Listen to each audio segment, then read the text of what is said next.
Hey, what's going on guys, and Merry Christmas to you all. For this series I talk about movie productions, characters and what I like about them, and I thought it would be a good time to do a trilogy starring Tim Allen as the Santa Claus.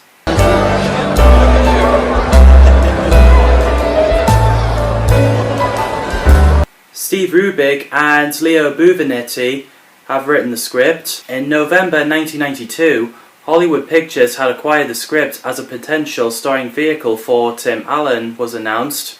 The movie was filmed at Raleigh Studios in Hollywood, California, and in the greater Toronto area, with Oakville serving as the city of Lakeside, Illinois. They used reindeers from Toronto Zoo. The trains used in the North Pole scene and the start of the film were all made by LGB. The crazy thing is, the title of the movie, spelling, a lot of people thought the clause spelled with an E for years, but eventually they realised how it really spelled. Tim Allen, who I've known as Buzz Lightyear in Toy Story films, plays Scott Calvin, aka Santa Claus, who was a toy company executive who met with Santa Claus and accidentally got him killed by giving him a fright on a slippery roof and fall to his death. Hey you! What's that? Oh! Whoa, whoa! So Scott ends up taking his place as a new Santa and became the King of the North Pole, delivering presents to good children on Christmas Eve. And I thought he's brilliant. So memorable and inspiring piece of casting. Bill Murray and Chevy Chase got offered for the part, but they turned it down.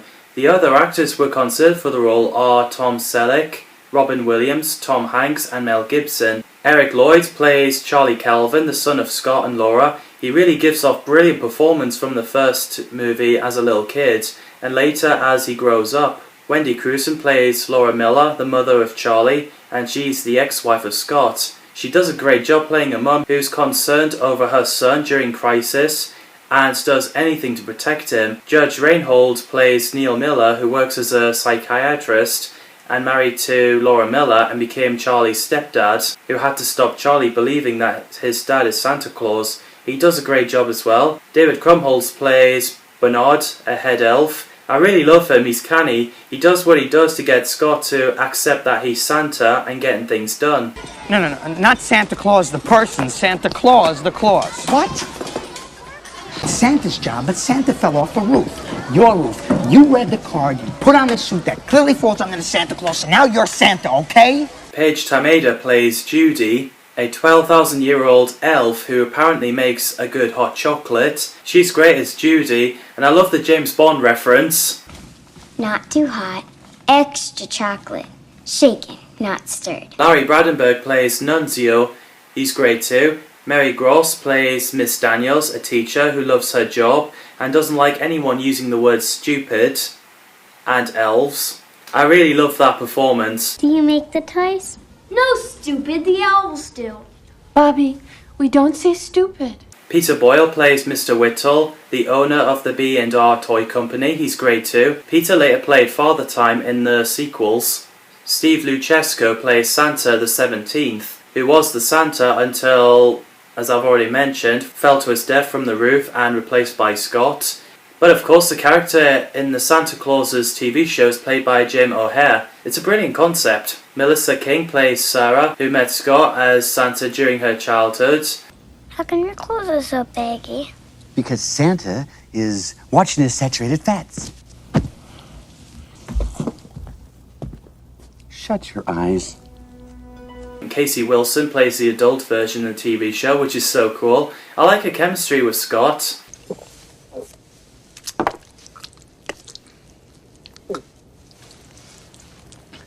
I think the milk's a little sour. Frank Welker voiced Comus the reindeer, a very talented voice actor. I love the fact that it's made by Disney, especially in the 90s, as they do very nice Christmas films.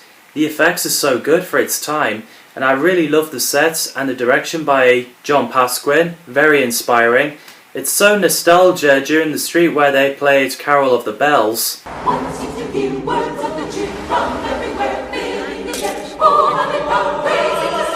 And it's so funny when Scott pretends there's a traffic jam and shouts at the road to make him look tough. I ran real late today. You wouldn't believe the traffic out here. Yeah, same to you! Also, when Charlie stays with him, he's having to use his fire extinguisher on the oven.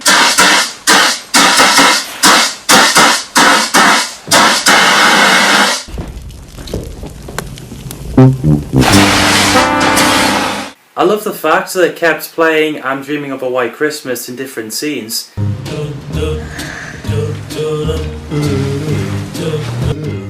And Mama on her kerchief, and I am.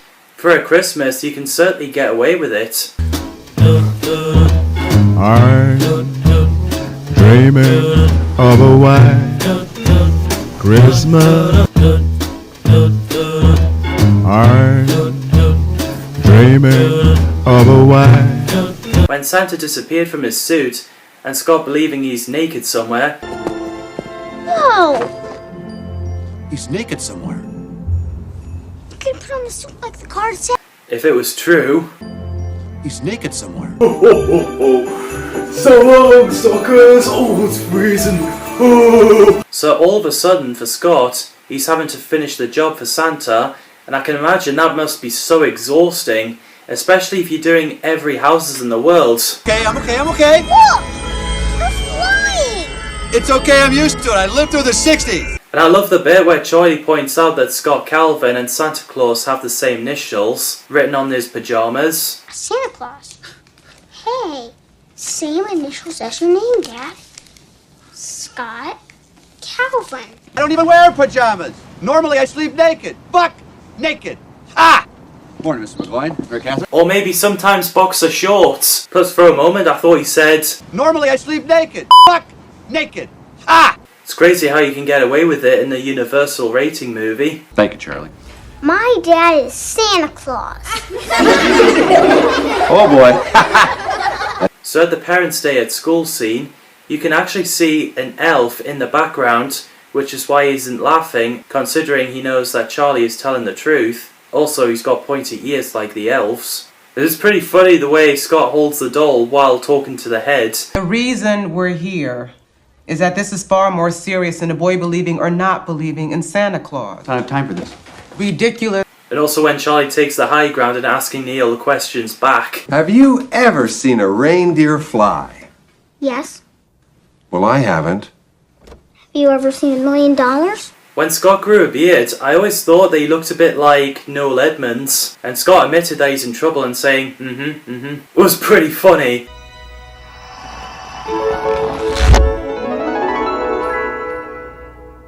I'm in big trouble. Absolutely Santification.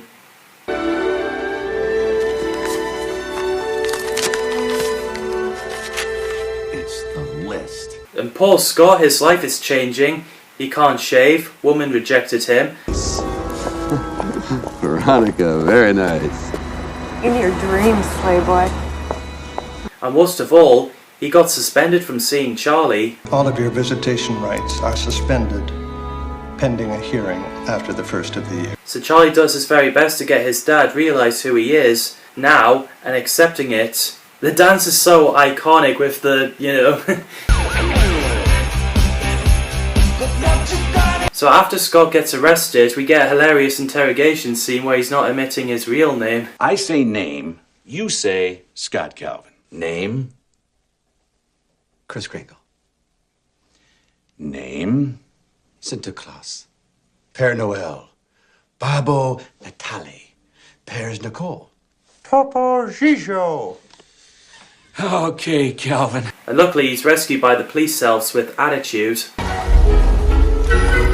Untie me! I mean it! Laura finally accepts who Scott is now. You really are Santa Claus. Pretty cool, huh? And it's a great ending for the first movie.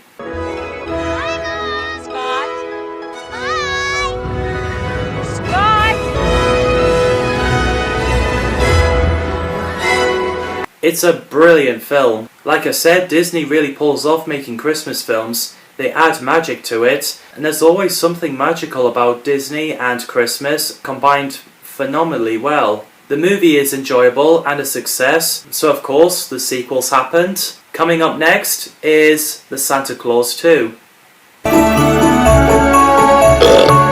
I don't remember eating that.